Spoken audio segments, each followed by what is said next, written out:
Assalamualaikum warahmatullahi wabarakatuh. Kembali lagi di channel Kisah Menarik. Bagaimana kabarnya antum-antum semua? Semoga baik-baik saja. Zina adalah perbuatan keji yang diharamkan dalam agama Islam. Bahkan dalam Al-Quran sudah jelas larangan tersebut. Allah Subhanahu wa Ta'ala secara khusus menyebutkan zina sebagai perbuatan yang buruk. Zina termasuk salah satu perbuatan dosa besar yang tidak akan diampuni, kecuali pelakunya melakukan taubat nasuha, dan berniat tidak akan melakukan dosa tersebut lagi. Allah berfirman dalam surah Al-Isra, ayat 32 menyebutkan larangan mendekati zina. Allah berfirman, وَلَا تَقْرَبُوا الزِّنَا إِنَّهُ كَانَ فَحِشَةً وَسَاءَ سَبِيلًا. Yang artinya, dan janganlah kamu mendekati zina. Sesungguhnya zina itu adalah suatu perbuatan yang keji, dan suatu jalan yang buruk. Kisah ini dibagikan oleh Syekh Asy-Syibli. Suatu ketika, Syekh Asy-Syibli memasuki sebuah perkampungan. Di sana, ia bertemu seorang pemuda yang usianya masih belia. Pemuda itu bertubuh kurus, rambutnya kusut penuh debu, dan baju yang dipakainya pun kumal. Pertama kali Syekh Asy-Syibli melihatnya, pemuda itu sedang membolak-balikkan pipinya di tanah makam. Selanjutnya, pemuda itu memandang ke langit, dan menundukkan kepalanya sangat lama. Melihat pemandangan tersebut, Syekh Asy-Syibli tertegun. Pemuda ini juga terlihat menangis sambil terus mengucap doa, zikir, dan memohon ampunan Allah Subhanahu wa Ta'ala. Saking sungguh-sungguhnya, pemuda ini sama sekali tidak memperdulikan keadaan sekitar. Syekh Asy-Syibli kemudian mendekati pemuda itu. Namun pemuda ini justru lari meninggalkannya. Syekh Asy-Syibli memanggil pemuda ini. "Wahai kekasih Allah, kasihanilah aku," teriaknya. Pemuda itu tak menghiraukan panggilan Syekh Asy-Syibli, dia tetap husuk dengan doanya.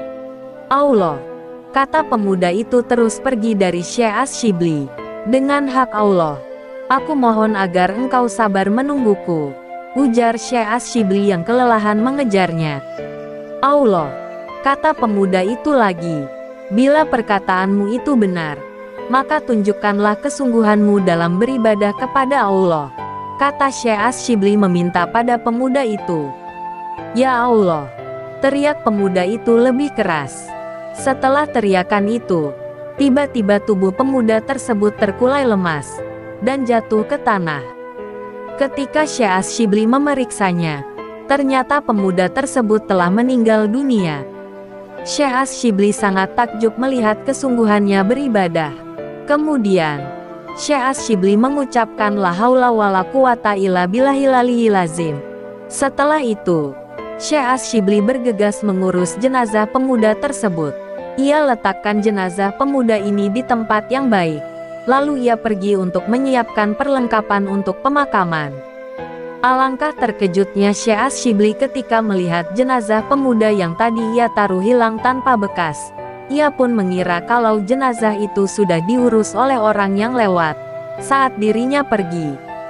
Kemudian, atas izin Allah Subhanahu wa Ta'ala, terjadilah dialog antara Syekh Asy-Syibli dan malaikat. "Wahai Syibli, akulah yang mengurus jenazah pemuda itu.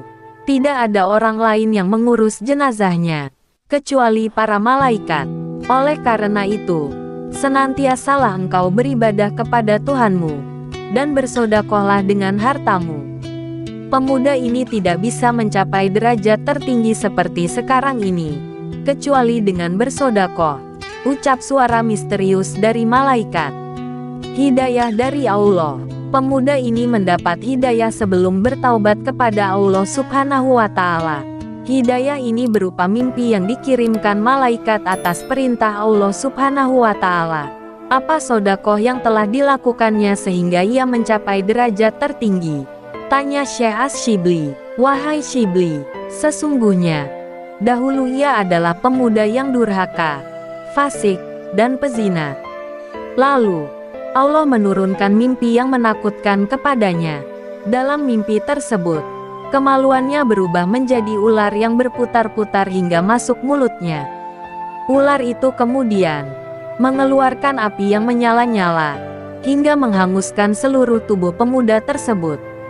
Pemuda tersebut pun terbangun dengan ketakutan yang luar biasa. Ia sadar bahwa jalan hidupnya sesat, selalu mengumbar hawa nafsu. Kemudian, ia bertaubat kepada Allah dan menyesali perbuatan maksiatnya. Sisa hidupnya diisi dengan beribadah kepada Allah. Selama 12 tahun ia beribadah, memohon ampunan, dan berdoa agar mati dalam keadaan husnul khotimah. Kemudian, suara itu melanjutkan, sebelum meninggal dunia, kemarin, ia bertemu dengan seorang pengemis yang minta makan. Namun, karena tidak mempunyai makanan, ia memberikan baju yang sedang dipakainya kepada pengemis tersebut. Saat itu, si pengemis sangat gembira sekali. Ia lantas mendoakan pemuda itu agar Allah mengampuni dosa-dosanya. Allah pun mengabulkan doa si pemuda itu. Berkat taubat nasuha dan sedekah yang dilakukan dengan ikhlas, pemuda ini bisa meninggal dalam keadaan husnul khotimah. Banyak pelajaran yang bisa diambil dari kisah ini, yang pada intinya berbuat baik tak harus menunggu ikhlas. Berbuatlah baik dulu, pada akhirnya ikhlas akan mengikuti dengan sendirinya. Tidak harus menunggu ikhlas untuk kita berbuat baik. Semoga video kali ini bisa mengetuk hati kita untuk menjadi pribadi yang lebih baik lagi. Semoga yang menonton video ini dilancarkan rezekinya. Dan jangan lupa sholat.